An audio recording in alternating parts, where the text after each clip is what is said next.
You're listening to Death in Westminster, a podcast from Novara Media, produced by Planet B Productions. Episode 3, The City.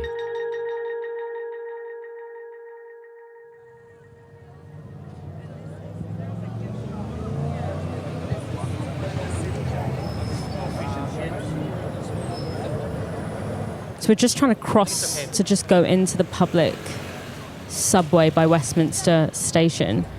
It is actually so hectic around here. Hello, and welcome to episode 3 of Death in Westminster.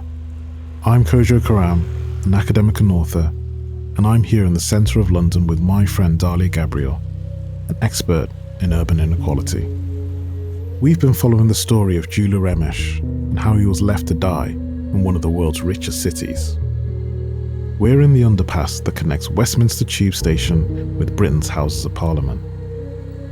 We started off here in episode 1 because it's where Gyula died, back in 2018. I wanted to know why Gyula died surrounded by empty homes.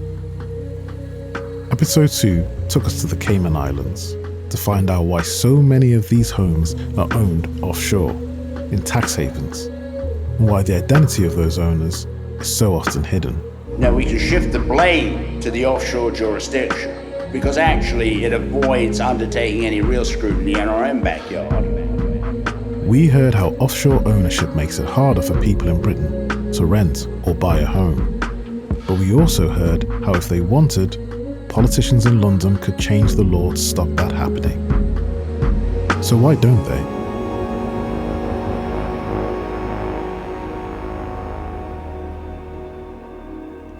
Peter, thank you so much for giving us your time and expertise and teaching me so much about, how this mad system actually even works. Peter Gagan is a journalist who investigates money and power in Westminster. When he turns up, Peter couldn't look more like a journalist if he tried. The kind of reporter who spends his time digging around in the affairs of the powerful and getting up their noses. He arrives on a bike, wearing black jeans and a canvas jacket. He's got scruffy hair and a beard. But he's taking us to one of the most exclusive political addresses in Westminster. One of the troubles with central London is just banging everywhere. Right, it's just constantly under construction. It's true. Yeah. It's constant building, isn't it? It's constant development. It's constant generation. It's like, when will London be finished? When nobody lives here. We're a few streets away from Parliament now, at a row of Georgian terraces. Those neat, flat-fronted, dark brick townhouses with railings outside and steps up to the front door. The sort of ones you see in period dramas. If you really want to understand political power in the UK, you don't come to the Houses of Parliament, you come here. This is Lord North Street. It's quite a small little street, actually. And it's the home of the Institute of Economic Affairs. And the Institute of Economic Affairs, they really don't like me. Partly because I write about them a lot, and I kind of constantly am asking them who funds who. But one of the reasons I write about them so much, I'm very fascinated by them. Like, this is probably the oldest, it is really the oldest right-wing think tank in the world. The Institute for Economic Affairs, or IEA for short, is a think tank, a research organisation that provides politicians with ideas. It's one of dozens clustered around Westminster. Think tanks come in all political flavours, but the IEA, which is associated with Britain's right, is one of the most successful. It's also very in keeping, I think, with how Britain looks and how British democracy works. What's fascinating is, as you say, that so much influence can emanate from what are really quite small spaces. Not populated by a huge amount of people, not actually, they don't declare their donors, we don't know how much money they have, but we can read their company accounts. They're not phenomenally well resourced, £2 or £3 million a year turnover, but incredibly adept at using their influence, using their access to power to kind of change government policy and to change the direction of the conversation. It's quite incredible. What's particularly interesting about the IEA is that it's one of the most passionate advocates for tax havens. You're listening to Live from Lord North Street, a podcast from the Institute of Economic Affairs. A recent mass leak of financial documents from offshore law firm Appleby's, branded the Paradise Papers, has led to many people calling for the government to take decisive action against tax avoidance. Is it reasonable to expect that in an increasingly global world that we're not going to have tax havens? I believe the role of tax havens, offshore centres, will become greater for the next few years, simply because what we see right now is that the rich world, what we see as the rich world, mainly North America and Europe, is saving less and less and becoming less and less of the world capital pie. In the middle of the 2010s, those years in fact that Julia was trying to find somewhere to settle, tax havens were suddenly big news. The Panama Papers, a huge leak of documents, revealed what some of the world's richest people were using tax havens for. It wasn't pretty. Tax evasion, fraud, evading international sanctions. In fact, the anonymous source who leaked the documents said they did so because they thought tax havens were contributing to economic inequality the world over. There's no suggestion that the IEA endorses any of the illegal activities exposed in the Panama Papers, but for years now, the IEA has argued that people who complain about the pernicious influence of offshore financial centres simply don't know what they're talking about. And whenever tax ends up in the news, they send their people onto the airwaves to set the story straight. Tax avoidance is the price we pay for living in a free and competitive society. These companies do a great deal of good, irrespective of them paying no corporation tax whatsoever. The IEA argues that the offshore system is good for the economy because it encourages people and companies to make money. But it's more than that. It sees tax havens as a moral good because they let people keep as much of their money as possible. It used to be the idea that the tax collector was one of the worst people in society. I mean, in the Bible, tax collectors are bad guys. When you avoid tax, you pay your legal tax requirement. So if people are saying it's immoral for you not to pay more, they want you to donate money to the government. But tax havens are a modern invention. In fact, they're about as old as the IEA itself. To understand this history, we're going to have to go back 80 years to a man named Anthony Fisher.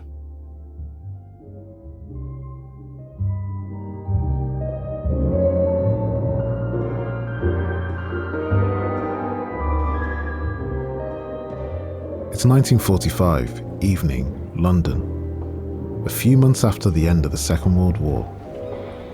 Fisher, an Eton-educated former fighter pilot, makes his way through the capital's bomb-damaged streets to the London School of Economics.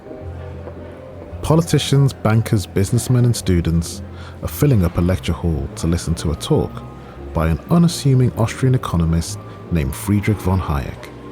His book, The Road to Serfdom, has only just been published, but it's already proving controversial. At a time when Britain's Labour government is rebuilding a war-damaged country by nationalising industry and creating a welfare state, Hayek is predicting disaster. He warns that growing social spending and state control of the economy are steering humanity away from freedom. First, it's a national health service. Then, it's a slippery slope towards decadence, domination, and collapse. Instead, Hayek is arguing for radical free market policies which, at the time, are placing him firmly on the margins of politics. Fisher, a wealthy farmer who already dislikes the Britain he sees emerging around him, is transfixed. At the end of the talk, he elbows his way to the front of the lecture hall to speak to Hayek. I'll let Peter take up the story from here. And he said to Hayek, look, I want to get involved in politics. And Hayek said to him, don't be a politician. It's a waste of time. There's no point being a politician. And we're near Westminster. There's 650, mainly new MPs who've just arrived. Most of whom actually in the coming weeks and months will go actually, some will get disillusioned because it's hard to make a change on your own, the backbenches. Very true. And that's basically what Hayek said to him. He said, you're much better off setting up a think tank. And he said, you want to influence the politicians. You want to give them the ideas that they can pick up and use. And that's where the Institute of Economic Affairs comes from. In 1955, Fisher sets up his think tank, giving it a particularly bland name. By the time he dies, in 1988, he's established a network of more than 450 think tanks around the world, all promoting the same free market ideology, and he's been knighted by Margaret Thatcher, then the British Prime Minister. But all that comes later. Going back to then 1955, the IEA sets up in central London. They become quite good at cultivating politicians, and that's part of what they do. And Fisher, they have little gatherings in their offices. They're big on lunchtimes. They get people around for lunches. Intentionally, they move closer to Westminster so politicians can come for their lunch. You give them a couple of glasses of wine, some sandwiches. They listen to a talk, and that's all it takes. Sandwiches. People do a lot for a sandwich, Kojo. Free sandwich at lunchtime in central London. Mad. You don't have to queue and Pret. Exactly. This is it. What the IEA and others have been really good at is cultivating politicians, thought leaders, journalists. For example, maybe you're a backbencher, someone who just got elected recently. They invite you out for dinner, they'll invite you around to the office, and they were quite good at identifying people who were like-minded, one of whom was Enoch Powell. You've probably heard of Enoch Powell. He's the Conservative MP who in 1968 made one of the most infamous and influential anti-immigration speeches of the 20th century. It's now known as the Rivers of Blood speech. In this country, in 15 or 20 years' time, the black man will have the whip hand over the white man. Well, I can already hear the chorus of execration. His views have been revived by today's generation of politicians, including perhaps the most influential of the 21st century so far, leader of Reform UK, Nigel Farage. What he was warning about was that if you have a large influx of people into an area that change an area beyond recognition, there is tension. That basic principle is right. But Powell is just as important for his work with the IEA, which helped place London at the heart of today's networks of offshore wealth. Few now remember that Powell was a free market trailblazer. My great hero in the mid-1960s was Enoch Powell. In the early 1960s, he was the apostle of free market Toryism. He was the first major politician to champion the IEA and Westminster's corridors of power, at a time when they were seen as marginal and, frankly, a bit strange. For Powell, the ideas promoted by the IEA promised a new way to organise power, wealth and status in a world where the British Empire no longer existed. This emerging ideology spoke the language of freedom, freeing businesses from overbearing state regulation, letting private companies compete freely to provide essential public services, and the free movement of capital around the world. What went unspoken, though, was the extent to which these policies would favour those who already controlled the global financial system, the companies, the trusts, the laws that all move through London, the result of 400 years of empire. This wasn't a free system, but one in which power would be concentrated in Europe and North America. Most of the world's population would be subject to strict border controls, the kinds of restrictions on immigration that Powell advocated for in his Rivers of Blood speech. Money, by contrast, would be allowed to move freely. When Margaret Thatcher became Prime Minister in 1979, these ideas went mainstream. We know them now as neoliberalism. The policies they inspired helped London become one of the world's leading financial sectors. But it also made Britain a place where assets became more important than people. Today, half a century after the end of empire, money from across the world continues to flow into London. And the IEA is still there, working away, close to Britain's centre of power. We could go to Westminster, I could talk to it if you want. These are nice big apartments that are here too, and lots of these buildings. A lot of them would be empty quite a lot of the time. Probably a fairly high proportion are foreign owned, probably bought as either property investments, sometimes bought with the profits of looted from other parts of the world. And this is the kind of place where that relationship between dirty money in the city and the dark money that goes into the political machine kind of meet. And exactly that, it's eerily quiet. Peter's walking us back towards Parliament. On the way, we take a quick detour past another Georgian townhouse, this time at 55 Tufton Street. It's home to a collection of right-wing think tanks that share ideas with the IEA. He spent a lot of time investigating the politics of the IEA, and its friends on the street. This is one thing you have to remember about Britain and British politics. It runs on private money. Yeah. So politicians, parties run on private money. Politicians, they're also fundraisers, effectively. And a successful politician would also bring in money. And it's much more like the American system than it is the European system. But unlike America, Britain runs very cheaply. So small amounts of money can buy you a lot of access. Yeah. A few years ago, investigative journalists from Greenpeace did a sting on the IEA. So they did an undercover sting where they pretended to be farming interests from America who was interested in influencing post-Brexit trade policy to their influence. This is back in 2018. And they ended up getting invites and sitting in the IEA's offices with the head of the IEA and others. They were offered, if you, for £30,000, we'll write a report that you like the look of, we'll get you a meeting with Michael Gove, we'll have a public event with lots of MPs there. And it gave you some sense of how cheap and easy access is to buy. That's the thing that's really interesting here in Britain. Like 30,000 is very cheap if you're, a corporation with an annual turnover of billions. The IEA and the Tufton Street think tanks have been pretty popular with politicians in recent years. In fact, there's one big fan of the IEA you might just remember. I'm not going to tell you what to do or what to think or how to live your life. I'm not interested in how many 2-for-1 offers you buy at the supermarket or how you spend your spare time or in virtue signalling. I'm not interested in just talking about things, and the Conservative Party will always be the party of low taxes. Remember Prime Minister Liz Truss and a disastrous mini-budget of 2022? Well, the leading lights of the IEA acted as informal advisors during her leadership campaign. And their ideas, from the unfunded pledge to abolish tax for the highest earners, to lifting the cap on bankers' bonuses, inspired many of her disastrous decisions while in office. Before we finished our Westminster walking tour, Peter told me a story that sums up the influence the IEA has had on our politics. It was about Dominic Raab, another ex-Tory politician and a former close colleague of Liz Truss. 2015, the IEA had its 60th birthday, and Dominic Raab gave the kind of keynote address. And he said something very interesting. He gave us a little anecdote about he'd been on his holidays recently in Brazil and he'd gone out swimming.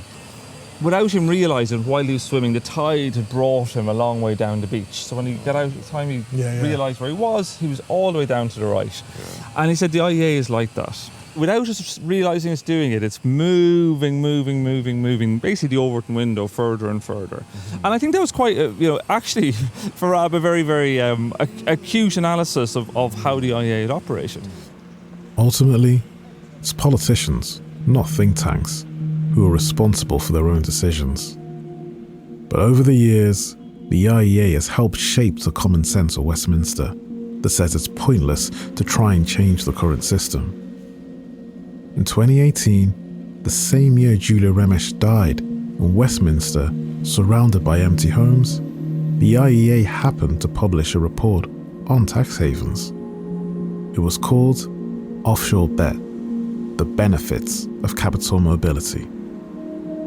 And in 2025, Westminster Council finally tried to recover homes left empty and bring them back into public ownership. Who was it that stepped forward in the media, criticising this initiative and doing their bit to roll it back? The IEA. One of the reasons why London has been an attractive place for investment coming in is that Britain has for a long time had a reputation of being a place where the rule of law is generally respected, property rights are respected. The issue is that we haven't been building enough houses for more than 40 years, and that's the issue, and Westminster Council are just trying to distract from that. Of course, we wanted to hear the IEA side of the story too, but they declined our request for an interview. Peter eventually left us to collect his bike and head home. As Dahlia and I walked towards the station, we could see rows of huge Georgian townhouses down the side streets, just like the ones Peter had shown us earlier. It was getting dark, and the streetlights had already come on, yet not a single light was on in any of the windows. Okay, so we're standing right now in the underpass to Westminster Station. This is where Jula Ramesh passed away. It's that horrible kind of fluorescent lighting, kind of grey, worn-in tiles on the top, and then these sort of slightly more clean, sort of whitish-looking tiles on the side. I mean, I feel like as subways go, this is actually quite clean. It is, yeah. It's the underpass that connects. You come out of one end, you come out of Palace of Westminster, where the politicians are. You go at the other end, you go at Westminster Abbey, where all the royal family will be getting married. Yeah. So you imagine, knowing that it's such an attraction point for tourists and such a place where, the politicians who are in Westminster and also the people who work at those think tanks that we visited, this would be the tube station that they use. And so you can see from the walls to the quietness of it outside of people who are actually using it. There's no street homeless people at the moment, but this is something that's probably quite heavily maintained. Yeah.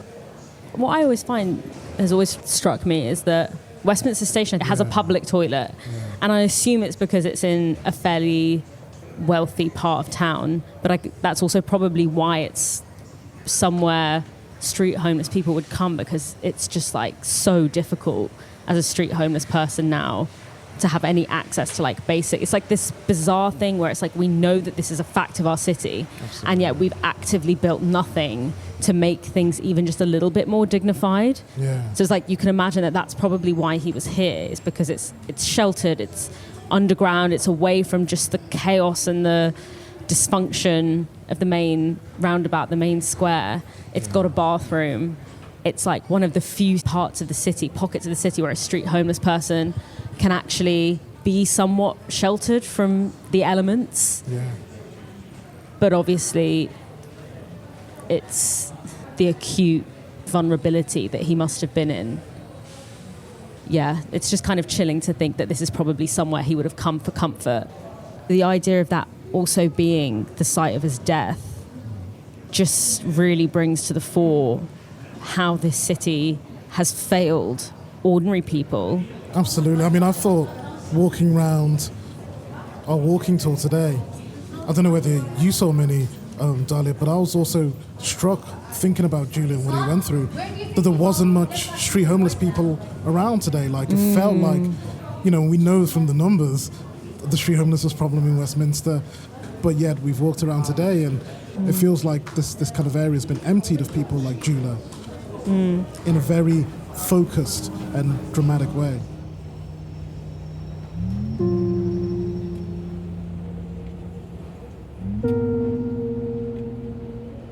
Next time on Death in Westminster. The UK has been rolling out the red carpet for the world's dirty money for decades. People who live off wealth are able to opt out of a system. In all the autopsies I perform on homeless persons, I add, quote, homelessness. This can happen to anyone. Where could this lead? Where does it end? What else can we become desensitized to?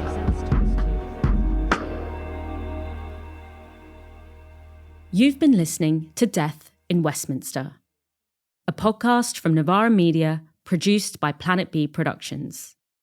If you enjoyed this episode, don't miss our live event, Dark Money, How Billionaires Destroyed Britain and How to Make Them Pay.